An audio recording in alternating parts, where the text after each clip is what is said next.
Shalom saudara-saudara yang terkasih, salam sejahtera bagi kita semua.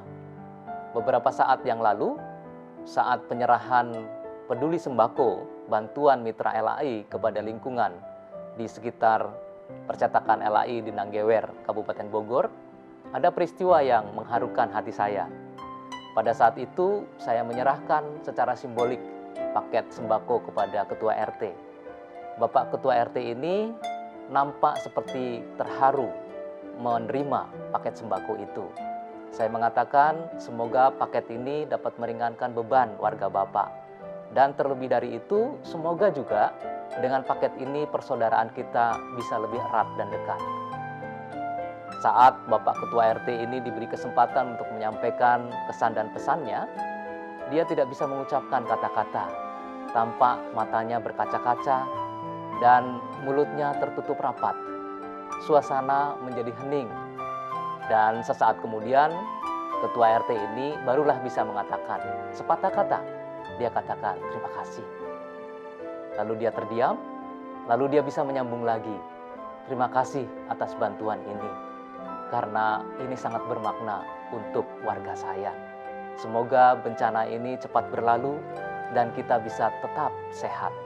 Amin. Dari peristiwa ini, saya merasa perlu bertanya kepada Bapak Ketua RT. Lalu saya bertanya, mengapa Bapak tadi seperti menangis? Ketua RT ini mengatakan, ya Pak, saya sangat terharu dengan bantuan ini. Saya merasa banyak warga saya yang membutuhkan dan sekarang memiliki jawaban karena sedikit bantuan tiba dan mereka memiliki harapan yang positif. Saya merasa terharu dengan situasi ini, apalagi saat saya melihat satu persatu warga di RT itu antri untuk mengambil sembako. Sebenarnya bela rasa yang dilakukan oleh mitra LAI terhadap warga di sekitar percetakan LAI memberikan dua manfaat.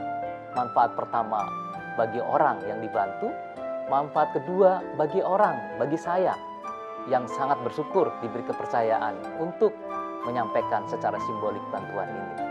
Betapa sangat menyehatkan bela rasa itu bagi kedua belah pihak. Dan kesehatan sangat dibutuhkan untuk menghadapi segala situasi yang tidak menyenangkan. Dari Alkitab, kita bisa belajar dari Rut tentang bela rasa. Seperti yang diungkapkan dalam Rut 1 ayat 16 dan 17, dia mengatakan, tetapi kata Rut, janganlah desak aku meninggalkan engkau dan pulang dengan tidak mengikuti engkau. Sebab kemana engkau pergi, ke situ jugalah aku pergi. Dan di mana engkau bermalam, di situ jugalah aku bermalam. Bangsamulah bangsaku, dan Allahmulah Allahku. Di mana engkau mati, aku pun mati di sana. Dan di sanalah aku dikuburkan. Kita bisa belajar dari Rut tentang bela rasa atau compassion. Sebenarnya pada waktu itu, Rut ada pilihan untuk meninggalkan mertuanya yang sudah ditinggal mati dua anaknya dan juga ditinggal oleh menantu satunya. Secara budaya pada waktu itu, Rut dimungkinkan untuk meninggalkan mertuanya. Tetapi Rut memilih untuk berbela rasa, untuk bersama-sama menunjukkan kasihnya kepada mertuanya. Dalam situasi yang banyak ketidakpastian, ketakutan, kecemasan, dan aspek-aspek yang banyak kesakitan orang mengalami, maka bela rasa itu sangat dibutuhkan. Bela rasa itu seperti vitamin yang menguatkan bagi orang yang diberi. Tapi bela rasa juga menguatkan bagi orang yang memberi ternyata. Dan apalagi dalam masa-masa bencana yang menimbulkan situasi krisis dan situasi darurat, tentu bela rasa sangat dibutuhkan. Dan kebutuhan ini setidaknya ada 3 setiap orang dalam menghadapi bencana. Kebutuhan pertama adalah ketenangan. Bagaimana seseorang bisa tenang menghadapi bencana yang tidak diduga-duga. Ada banyak orang cemas, ada banyak orang takut oleh karena banyak situasi yang tidak pasti. Dalam situasi ini, sungguh-sungguh ketenangan itu menjadi kebutuhan utama setiap orang.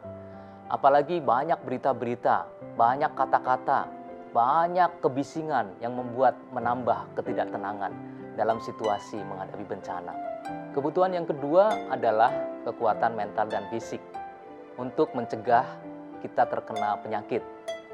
Kita kalau terlalu takut, kalau terlalu cemas, kalau terlalu kalut, maka bisa membuat kita sakit. Maka mental kita harus kuat, fisik kita harus kuat. Dan kebutuhan yang ketiga adalah pengharapan yang nyata.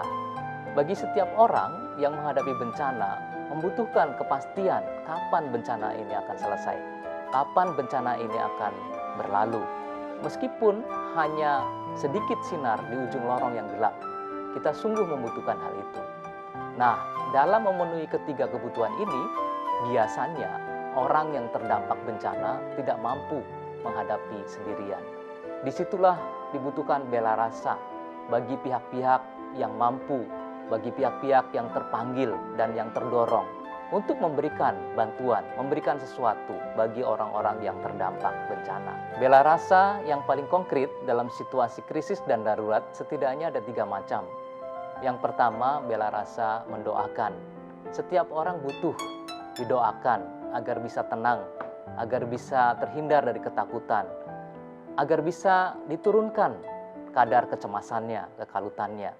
Mendoakan bisa dilakukan dari jarak jauh, dari banyak hal yang bisa dilakukan. Yang kedua, mendampingi untuk meringankan beban yang dihadapi. Kita bisa mendengarkan, kita bisa memberikan solusi-solusi yang dibutuhkan bagi orang yang terkena dampak bencana.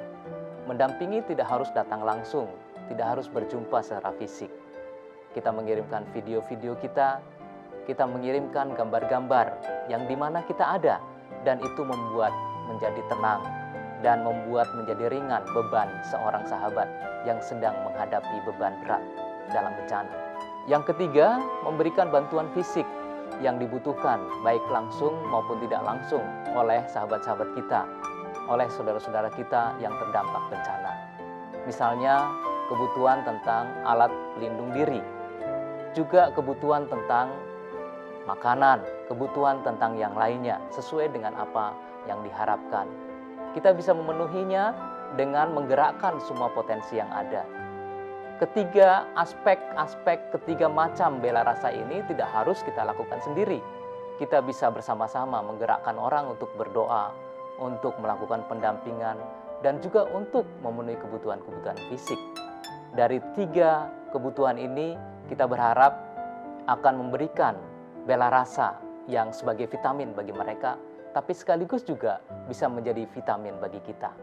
Pertanyaan berikutnya adalah bagaimana kita bisa terlibat secara langsung, atau kita bisa terdorong, atau kita bisa tergerak untuk membantu dan terlibat aktif dalam bela rasa ini. Yang pertama, kita bisa mengontak pengurus komunitas di mana kita aktif di dalamnya. Bisa komunitas RT kita, bisa komunitas tempat kerja kita, bisa juga komunitas teman-teman kita di WA Group misalnya. Kita bisa mengontak teman-teman aktivis, kita bisa mengontak pengurus komunitas itu untuk bisa bersama-sama sharing, untuk bisa bersama-sama melakukan gerakan bela rasa bersama. Cara kedua adalah dengan memberikan uang, waktu atau barang yang dibutuhkan untuk melakukan pendampingan, untuk melakukan program-program bagi bela rasa ini. Dan cara terakhir, yang ketiga, kita langsung terlibat untuk mengurus gerakan-gerakan bela rasa. Kita bisa mengkoordinir teman-teman kita bisa berinisiatif mencari donatur, kita bisa mengatur jadwal, kita bisa langsung menghubungi pihak-pihak yang membutuhkan bantuan. Secara konkret, ada 3 manfaat bagi orang yang melakukan bela rasa. Yang pertama, kita akan cepat beradaptasi dengan perubahan. Orang-orang yang masih kalut, masih cemas, masih takut, mereka bergumul dengan keberadaannya. Sementara kita yang sudah melakukan bela rasa, kita akan terhindar dari ketakutan, kita akan terhindar dari kecemasan, dan kita sudah lewat, kita sudah move on, kita sudah pergi dari kekalutan. Manfaat yang kedua bagi kita adalah kita dapat menikmati hari ini dan fokus ke masa depan. Bagaimana kita bisa menikmati keharuan seseorang, kita juga menikmati keharuan kita oleh karena kita bisa membantu orang lain. kita sungguh-sungguh bisa menikmati hari ini sebagai hari yang dikaruniakan Tuhan bagi kita. Kita bisa bersyukur atas apa yang terjadi, dan kita juga bisa menatap ke masa depan untuk bisa lebih baik dalam kehidupan kita. Manfaat yang ketiga adalah kita akan mampu terus menjalin relasi optimis dan kreatif. Karena kita aktif berbela rasa, maka kita terus menjaga relasi dengan siapa saja. Dan ini penting dan sehat. Dan ini akan membuat kita menjadi lebih optimis ke depan. Dan kita juga akan terus kreatif untuk mencari cara-cara baru, menemukan cara-cara baru bagaimana kita bisa beradaptasi dalam situasi yang penuh tantangan, tapi sekaligus juga kita bisa menatap ke depan untuk merapikan masa depan kita dengan kreativitas kita, dengan rasa optimis kita. Dengan 3 manfaat ini tidak ada alasan untuk kita tidak melakukan bela rasa. Jadi, mari kita berbela rasa, karena bela rasa seperti vitamin yang akan menguatkan kita, yang akan kita lebih bergairah dan lebih optimis untuk menatap ke masa depan. Semoga bermanfaat bagi kita semua, dan jangan lupa membaca Alkitab setiap hari agar kualitas hidup kita lebih baik. Salam Alkitab untuk semua. Tuhan Yesus memberkati.